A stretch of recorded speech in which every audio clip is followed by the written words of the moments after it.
Cody, Christopher, Komasan.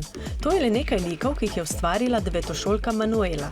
Vsakemu določi tudi značilnosti. Pri animeju so mi všeč njihov stil barvanja in senčenja, kako rišejo lase, naprimer, in kako naredijo lepe raznobarvne oči. Anime je japonska beseda za animacijo oziroma animirani film.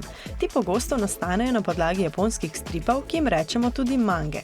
Dobesedno pa manga pomeni razigrana slika. Sem samouka. Navdušil me moj dedek in oče. Temveč oni rišejo drugačen stil. Moj deda riše realizem, moj ata pa karikature. Za anime karakterje je značilno, da imajo večino majhne nose in velike oči. Kdaj se tudi ne ve, če je ta karakter fant ali punca. Manuelina mama se pogosto jezi, ker Manuela vse dni riše in je premalo na svežem zraku. Ja, rečem mi, da ne pretirava. To smo ji nabavili psa, da hodi bolj na sprehod. Tudi Manuelini sošolci nad mangami in animeji niso enako navdušeni kot ona. Dokler jih ne zanima in nekateri nič dokler ne vejo. Imam pa par prijateljic, katere pa so navdušene nad tem in jim je všeč ta stil. Kar ustvari, objavi na Instagramu. Na konvencijah, to je na srečanjih navdušencev nad japonsko popkulturo, pa tudi kupi svoje najljubše stripe. Vedno hodim na konvencije, katere so v Sloveniji. Jutri bo tudi ena konvencija, na kateri sem se hotela preobleči kot ena deklica iz Angels of Death. Zaradi šole nisem mogla